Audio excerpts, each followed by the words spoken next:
वंदनीय शिवसेना प्रमुख बाळासाहेब ठाकरे यांनी या महाराष्ट्रामध्ये आदरणीय आठवले साहेबांच्या माध्यमातून शिवशक्ती भीमशक्ती जन्माला घातली। त्या वंदनीय बाळासाहेब ठाकरेंचा स्मृतिदिन आहे आणि निश्चितपणानं आज बाळासाहेब ठाकरेंचा आपल्याला आशीर्वाद मिळाल्याशिवाय राहणार नाही असा मला विश्वास वाटतो। नगरपालिकेची निवडणूक लढवताना खरं तर अनेक मित्र पक्षांनी आपलं काम साधून घेतलं आणि ज्या दिवशी कार्यकर्त्याला न्याय देण्याची वेळ आली त्यावेळी त्यांनी पाठ फिरवली। म्हणून मी विशेष करून धन्यवाद देतो श्रीरंग बारणे साहेबांना की दिल्लीमध्ये मला त्यांनी शुभेच्छा दिल्या।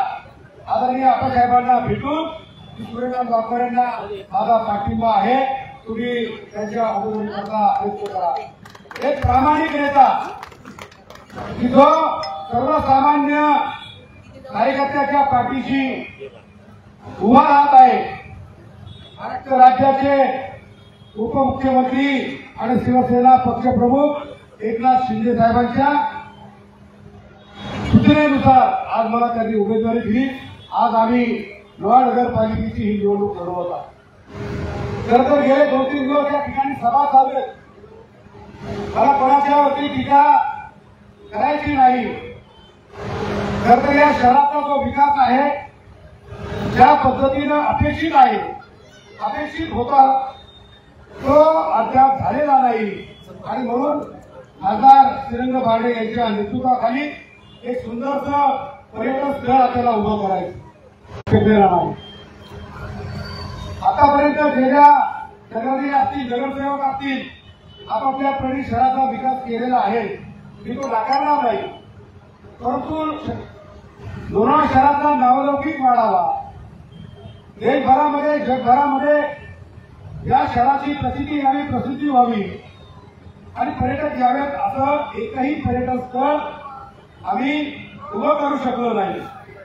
उशी डॅम पावसामुळे भरतो आणि त्याचं आकर्षण देशभरातल्या लोकांना होतं आणि मग रल्ल्या आरक्षण पडायच्या आधी आमच्या मित्रांनी आम्हाला बोलवलं आणि तुम्हाला आरक्षण पडलं की उभं राहावं लागेल। माझी कुठल्याही प्रकारची निवडणूक लढवण्याची खात्री पाहिली नाही, विचारलं नाही आणि मला नगराध्यक्ष पदाच्या रेसमध्ये आणलं। आज करतो उद्या करतो, मी पॉझिटिव्ह आहे, तुम्ही पॉझिटिव्ह आहे अशी चर्चा करून उमेदवाराच्या शोधात होते। खरं तर या शहरामध्ये नगराध्यक्ष पदाचा उमेदवार देताना त्यांनी जो उमेदवार दिला तो सभेमध्ये 1 नंबर दिला। दुकानाच्या बाहेर कधी जायचं माहिती नाही। मी तळागाळाचा कार्यकर्ता 24 तास लोकांमध्ये उभा असतो आणि माझं सर्वेमध्ये नाव मागायचं हरकत नाही। मला विचारलं निवडणुकीला खर्च करावा लागतो, 5 कोटी करायचा आहे, मी म्हणतो 6 कोटी करतो, घड्याळ घ्यावं लागेल, घड्याळ घेतो, परंतु कोट्यावधी रुपयाचा निधी देणारा आमचा मित्र 5 कोटीमध्ये त्यांच्या भडवातून पाठला, हे मला तुमचं उभा केला, लोक भरभरून दिली, तरी देखील तिने आमचा घात केला। हरकत नाही, वेळ सगळ्यावरती येते, वेळ निघून जाते, माणसं मात्र लक्षात राहतात। कालच्या सभेमध्ये एक दुःखद घटना वाटली मला। तुमचा आमदार लाडक्या बहिणीचा अपमान करतो, खरं तर डोळ्यातल्या जनतेनं ही गोष्ट लक्षात ठेवली पाहिजे। आता माझी तिकडची उमेदवारी संपली, तुझ्या मित्राकडे गेलो, 15 वर्ष त्यांचं काम केलं, त्यांनी सांगितलं की तुम्हाला उमेदवारी दिली असती पण तुमच्यावरती एकही गुन्हा नाही, उमेदवारी कशी देऊ? तुमच्यावर 302 आहे का? नाही। 307 आहे का? नाही। 324 आहे का? नाही। 420 आहे का? नाही. मग मला तुम्हाला उमेदवारी देता येणार नाही. आता दोन पक्षाने दोन उमेदवार आहेत. दोन पक्षाने दोन उमेदवार आहेत. नगराध्यक्ष पदाचा उमेदवार जाहीर झालाय. आता अतिरिक्त 2 पदं जाहीर करावी लागतील.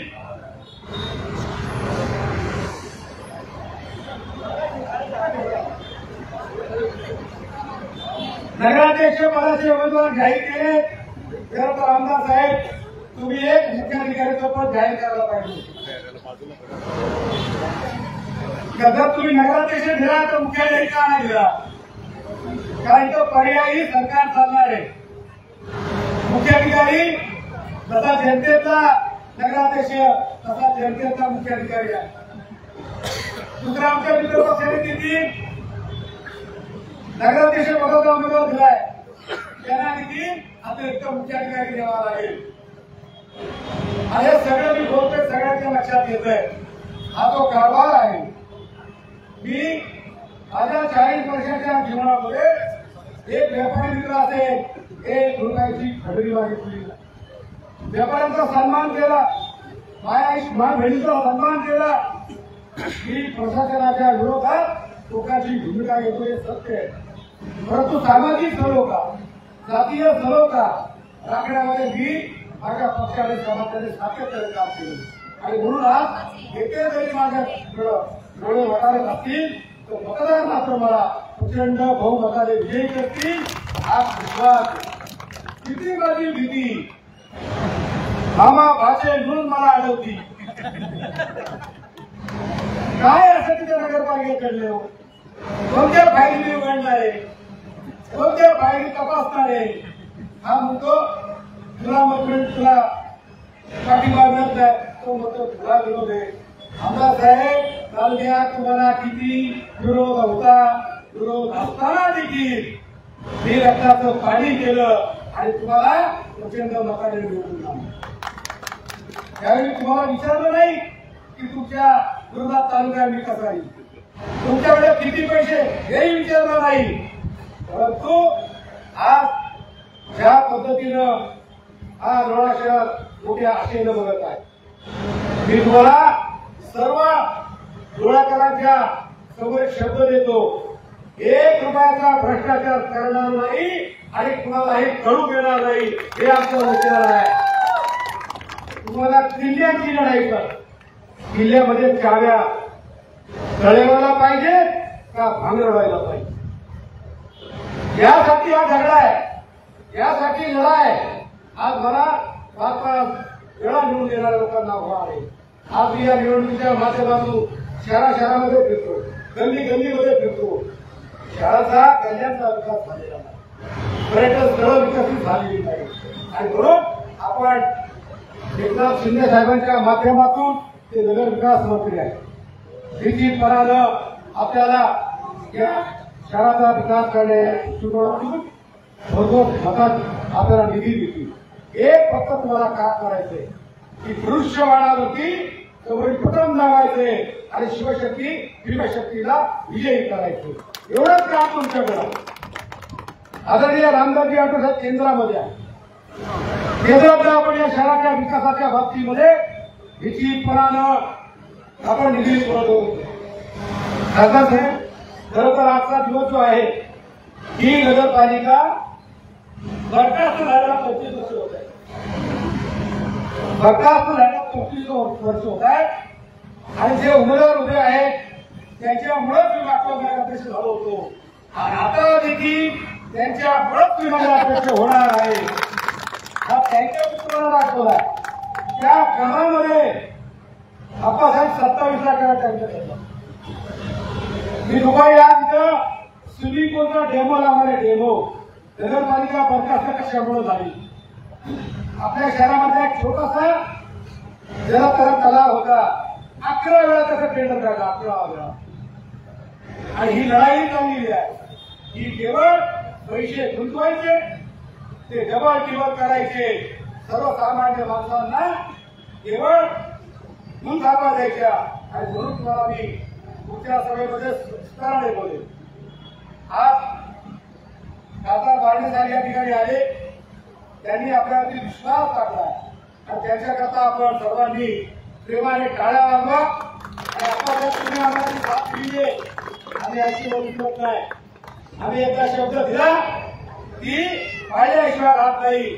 सर्व शिवसेना आणि माहितीचे उमेदवार निवडून आणण्याकरता आम्ही वाटेल ती किंमत मोजू, पण धनुष्यबाण या ठिकाणी निवडून आलो, निवडून सांगतो आणि सांगतो जय भीम जय महाराष्ट्र.